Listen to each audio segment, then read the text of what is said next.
terkait dengan industri garam. Industri ini memiliki peran strategis tidak hanya pada kebutuhan konsumsi masyarakat tapi juga untuk industri.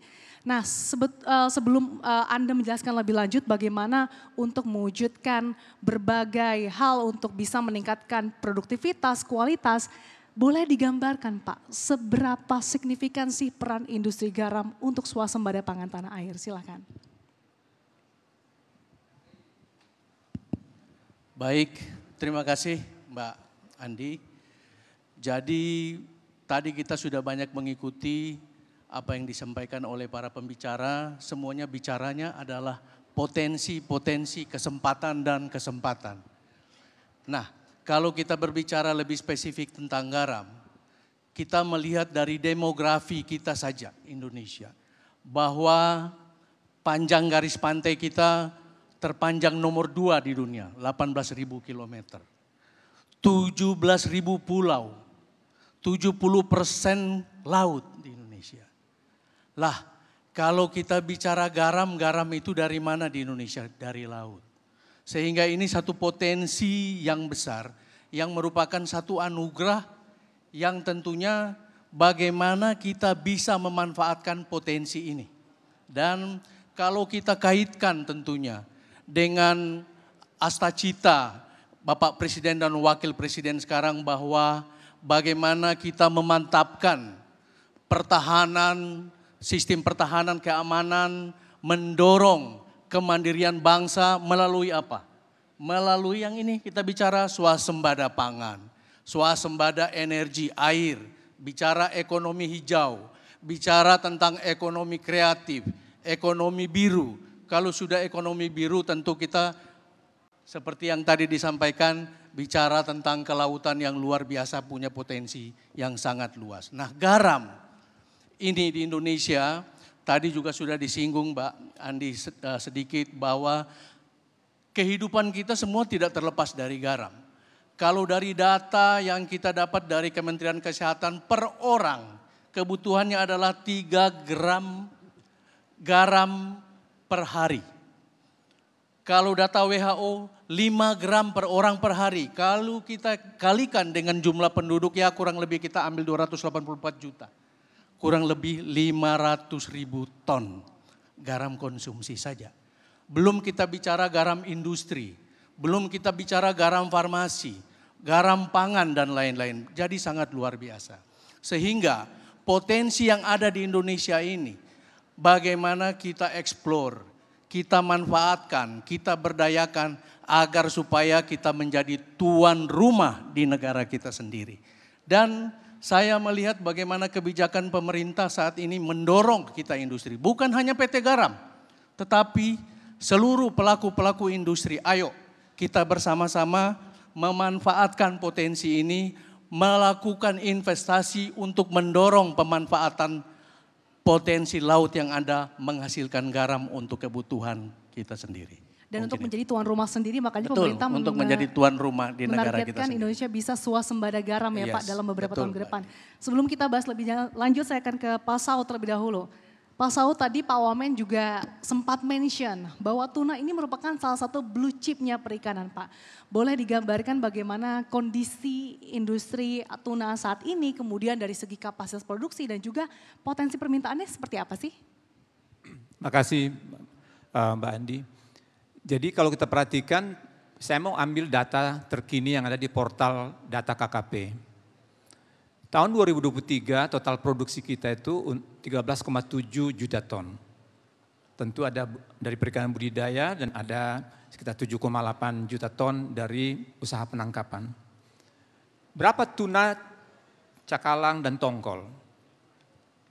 Hampir 1,6 juta ton. Out of 7,8, kurang lebih 19%. Itu produksi. Itu produksi. Berapa yang kita ekspor? Tuna kita 203 ribu ton. Dan saya harus sampaikan ucapan selamat ini, hari ini. Tahun 2024, tuna ekspor kita tembus $1 miliar. yang sudah kita tunggu-tunggu tahun lalu, tahun sebelumnya. Sekarang data terbaru keluar dari BPS, 1 miliar dolar. Kalau kita lihat berapa total ekspor, nilai ekspor perikanan Indonesia. Tahun lalu 2023 5,6. Tahun 2024 5,9. Hampir 6 miliar dolar. Berapa permintaan dunia untuk tuna? 15,7. Artinya sebetulnya ruangnya besar untuk kita.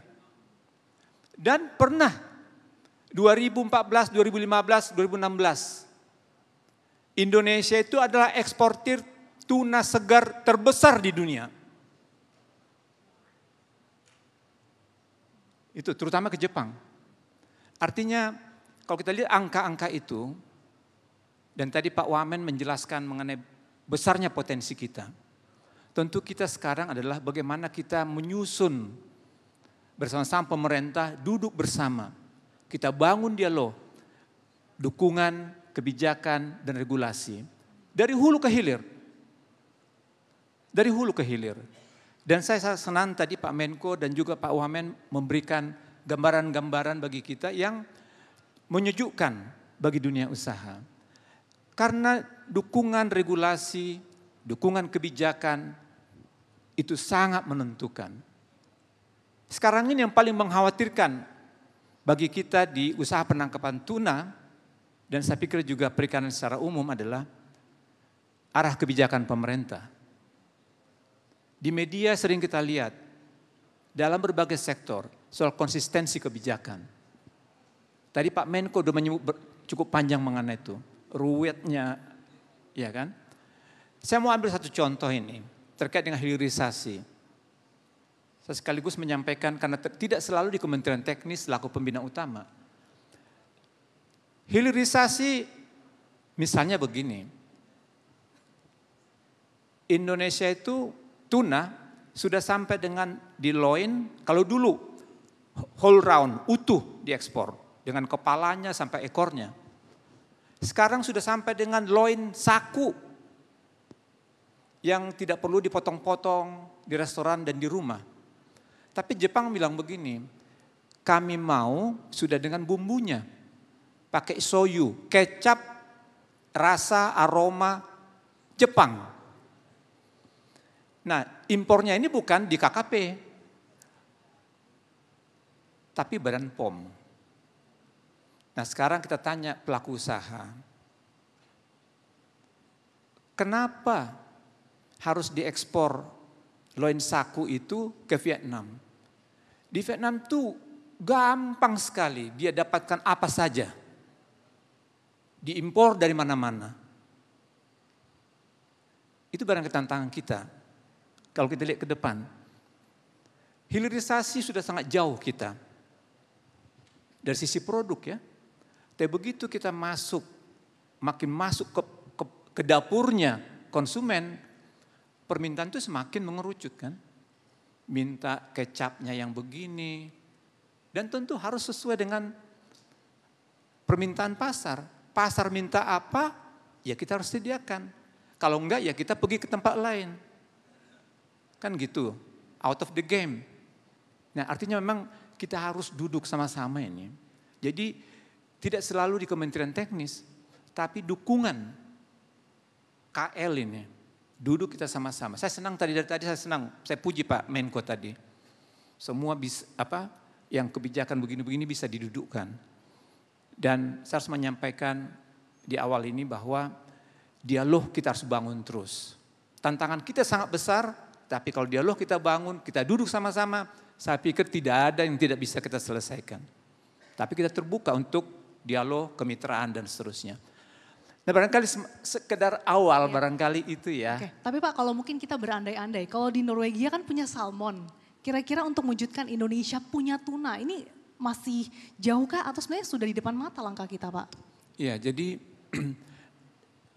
dari sisi sumber daya, pemerintah Indonesia itu hanya punya kewenangan mengatur sampai dengan batas zona ekonomi eksklusif Indonesia. Ya kan? Tuna itu bermigrasi jauh sampai juga ke laut lepas offshore. Nah, di situ yang berlaku bukan aturan pemerintah Indonesia. Tidak berlaku juga aturan pemerintah lain. Tapi laut lepas untuk tuna itu diatur oleh organisasi perikanan regional, RFMO, Regional Fisheries Management Organization. Untuk Pasifik, Western and Central Pacific. Untuk Samudra Hindia, Indian Ocean. Jadi IOTC dan seterusnya dan seterusnya. Jadi memang sekarang diatur secara diatur oleh organisasi itu. Masing-masing punya, tiap negara dapat kuotanya. Dapat kuota. Nah, dari sisi produksi saya sampaikan tadi bahwa total produksi kita itu cuma 1,6 juta ton tahun 2023. 1,59 to be more or less precise. Nah, tadi Pak Wamel menyebutkan kita justru ingin mengejar, mengisi pasar yang tadi saya katakan 15,9 juta ton itu.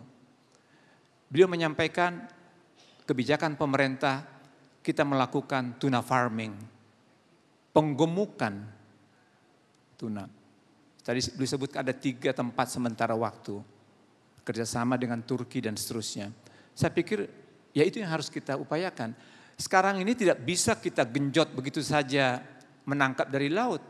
Karena pasar sudah mengatur. Kalau cara penangkapan tidak berkelanjutan, tidak sertifikasi ini, tidak itu segala macam. Kalau dulu cukup mutu bagus, pasar terima, cocok harga. Sekarang cocok harga, mutu bagus belum tentu masuk.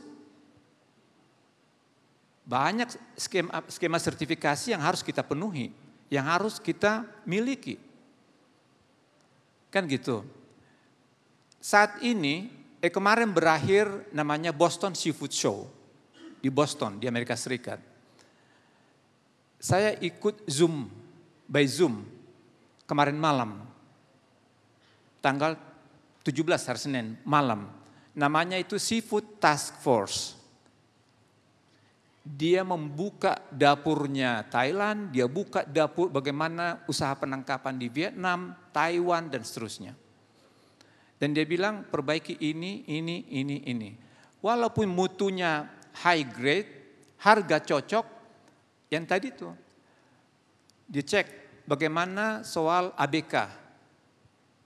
Ada enggak di situ misalnya forced labor?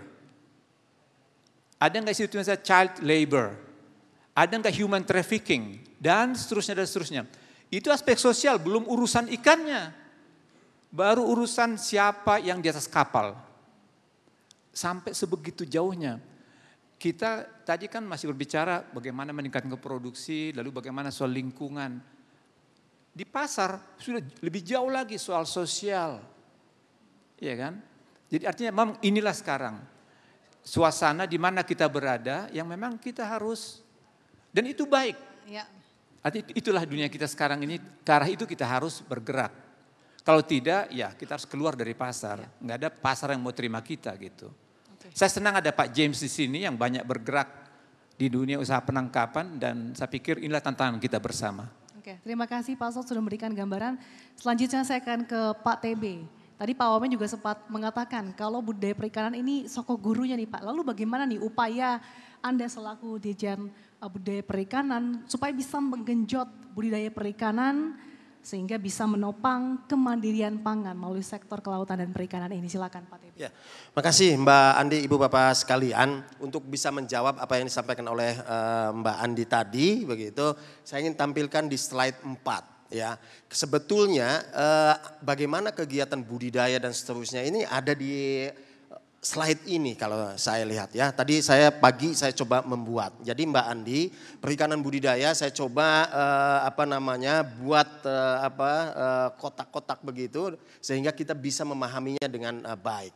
Di mana di dalamnya itu ada tantangan, ada kebijakan, ada prioritas, ada isu dan solusi. Tadi Pak Wamen sebetulnya sudah menjelaskan, tapi saya coba buat supaya lebih gampang lagi. Teman-teman sekalian, tadi Pak Wamen sudah sampaikan bahwa kenapa mesti budidaya. Kenapa? Karena tantangan di depan jumlah populasi manusia itu makin meningkat. Kita nggak mungkin lagi meskipun konservasinya bagus, biodiversitasnya meningkat, ikannya ditangkepin semuanya, nggak mungkin. Ya, jadi mau tidak mau kebijakan yang Pak Wamen tadi yang ketiga lah yang menjadi jawaban. Pengembangan perikanan budidaya baik di darat, di laut maupun di pesisir. Tetapi ada tambahannya. Apa itu? Mesti dalam konteks sustainabilitas. Ini yang menjadi persoalan di budidaya saat ini. Kami punya target 5 komoditas tadi, mulai udang, kemudian rumput laut, tilapia, kepiting, dan lobster. Dengan berbagai promosi kemudahan dan keasikannya. Kenapa? Teknologinya udah oke, kemudian marketnya luar biasa begitu, harganya juga oke dan seterusnya. Ini menjadi fokus kita di 5 komoditas. Tetapi lagi-lagi isu sustainabilitas atau berkelanjutan inilah yang belum bisa kita pecahkan secara komprehensif begitu. Banyak isu, tapi paling tidak saya mencatat 5 isu di sini. Ya, isu yang pertama itu mohon izin Mbak Andi ya, lokasi budidaya kita itu belum dalam satu kawasan, tapi sifatnya scattered begitu di mana-mana. Ini yang menjadi persoalan sehingga manajemennya tidak single manajemen, tetapi multi manajemen dan ini pasti sustainabilitasnya pasti akan ketinggalan. Yang kedua, mohon maaf ini dengan segala hormat, dengan adanya undang-undang OTDA, perizinannya tidak terpusat. Ya, ada 548 bupati wali kota yang sudah dilantik kan begitu, yang terpilih. Nah, bisa dibayangkan 50%-nya itu di wilayah pesisir dan daratan, dan ini pasti akan banyak mempengaruhi bagaimana perkembangan dari budidaya. Kemudian selanjutnya budidaya yang paling bagus itu saat ini kalau kita lihat Mbak Andi adalah budidaya udang dan budidaya rumput laut. Dan kalau kita lihat budidaya udang 82% ternyata masih dalam kategori tradisional. 15% itu semi intensif dan hanya 3% itu intensif. Sehingga kita punya persoalan. Apa itu? Minimnya infrastruktur dasar. Ini yang menjadi kegundahan kami. Maka tempo lalu saya selalu banyak curhat kepada Pak Ses nih, Pak Ses Menko di Kemenko Pangan. Kami itu punya mimpi. Kayaknya budidaya itu punya saluran irigasi sendiri seperti pertanian begitu. Kalau sekarang masih gabung-gabung maka agak susah. Kenapa? Karena ada SOP yang ada hal-hal yang sangat spesifik. Kita masih takut dengan pestisida dan seterusnya. Sementara di sana kadang masih digunakan walaupun dalam SOP yang sudah baku dan benar. Ini contohnya. Kemudian selanjutnya, isu selanjutnya adalah pakan. Ini Mbak Andi. Ini pakan ini 60-70% cost production-nya ini adalah pakan. Ini juga masih menjadi momok. Ikan lele di Republik Lele di Blitar itu harga jualnya 16.000. Biaya pakannya itu hampir 12.000. Kos produksinya sekitar 2.000 sampai 3.000. Paling sisanya itu hanya 1.000 dia marginnya. Sementara begitu masuk ke middleman itu bisa punya margin 5.000 bahkan sampai 10.000. Ini juga yang menjadi persoalan di kita. Dan yang selanjutnya adalah pembiayaan. Mbak, mohon maaf, perbankan di kita masih cukup alergi masuk ke dalam dunia budidaya. Garam sudah semakin membaik saya lihat itu. Kenapa? Karena tadi itu fluktuasi, ya high risk dan seterusnya. Ini challenge juga nih. Kami sudah banyak berdiskusi dengan teman-teman di BNI, di BRI, BTN bahkan begitu ya, termasuk Mandiri. Tolong dong gitu, ada keberpihakan kepada kami lagi. Tapi dia challenge juga kepada kami, perbaiki dong SOP-nya supaya kami punya keyakinan untuk bisa menggelontorkan dananya kepada budidaya. Jadi itu solusinya gimana Mbak? Solusinya adalah mesti government intervention model. Jadi ada model intervensi dari pemerintah. Tidak hanya NS SPK saja, norma standar prosedur dan kriteria. Tetapi nampaknya seperti yang Pak Wamen sampaikan, mesti ada ATM-nya. Kita kasih contoh dulu. Maka kami membuatlah 5 komoditas itu modeling-modeling. Udang umpama ada di Kebumen, kemudian rumput laut ada di Wakatobi, lobster yang masih juga new inisiatif ini sudah ada di Batam, kepiting ada di Pasuruan, begitu tilapia ada di Karawang.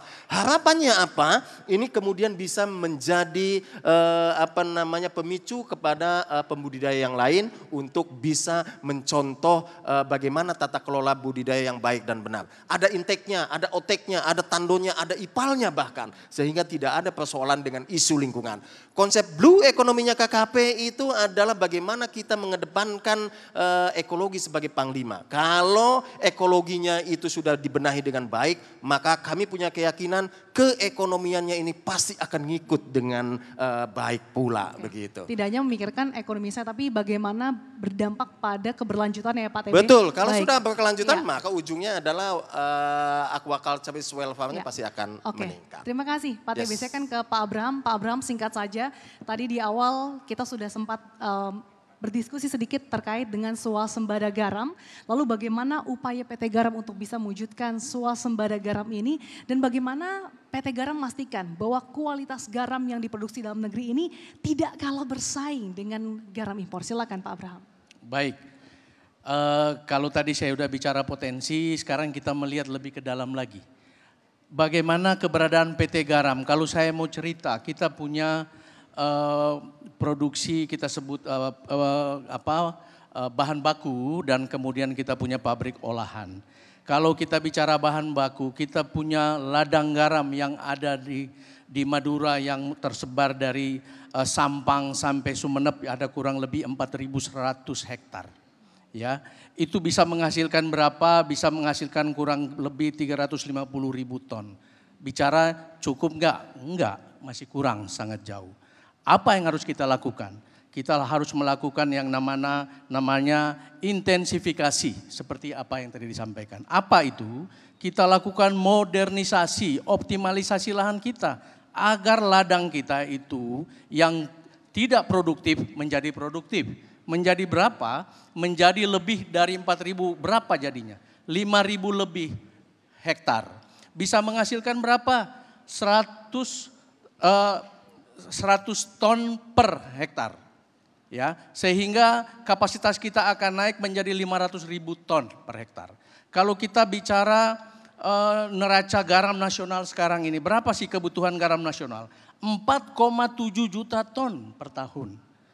Kalau dengan kebijakan pemerintah yang baru, yang saya belum tahu akan terjadi, bahwa hanya import garam industri yaitu 1,7 juta ton, kekurangannya dari mana? Mau tidak mau, kita harus melakukan modernisasi, kita harus melakukan investasi dan itu kami sekarang lakukan.